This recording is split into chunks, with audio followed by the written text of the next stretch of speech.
The title of this work is The Modern Last Supper, or Eat Every Supper as if it were the last.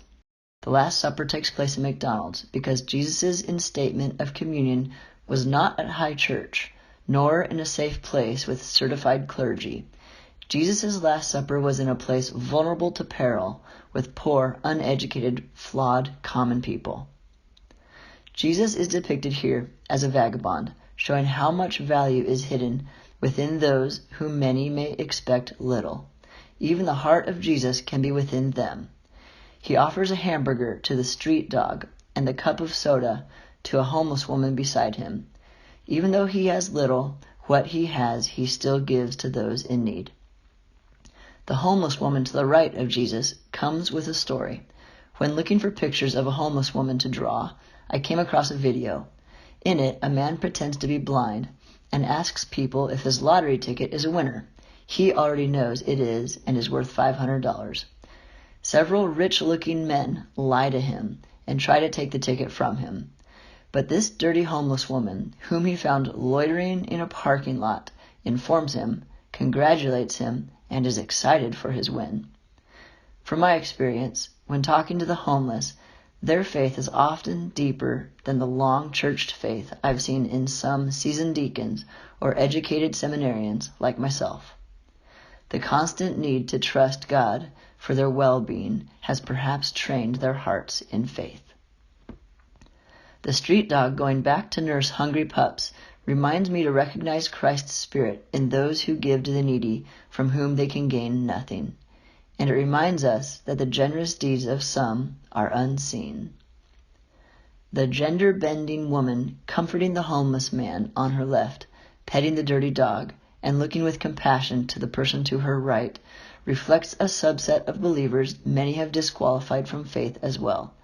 But I see in her compassion, a heart of a disciple. To the right of the homeless woman is a prostitute.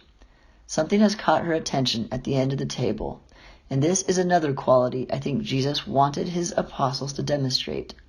She is looking at the young girl at the far right who is alone, isolated from the rest. Despite this woman's own struggles, she has compassion to care for the lonely.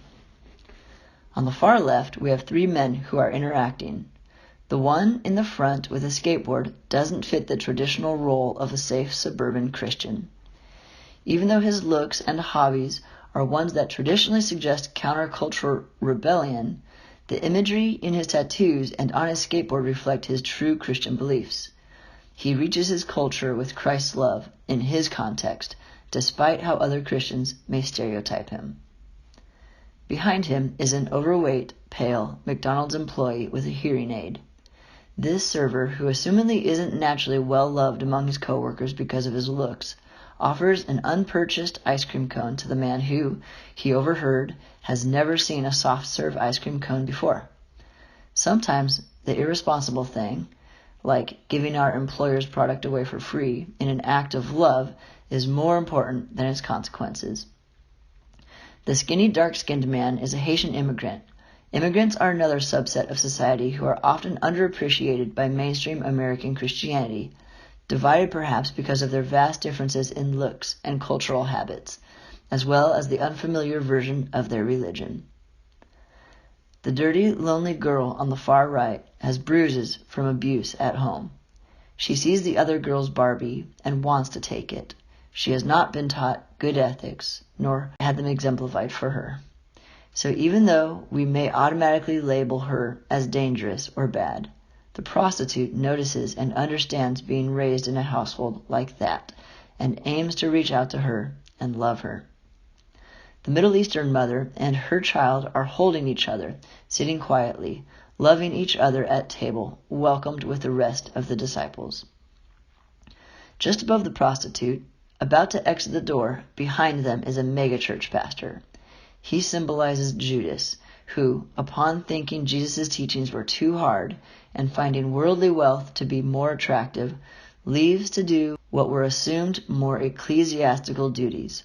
He is the only one whose Bible is closed. Some of the others have Bibles or Bible apps on their phone, but they are open. The chair from which he got up is the open one beside the Haitian immigrant. The two people in this piece looking at the viewer are the homeless man symbolizing Jesus and the man next to the open chair. This is because Jesus is the one who has brought this group together.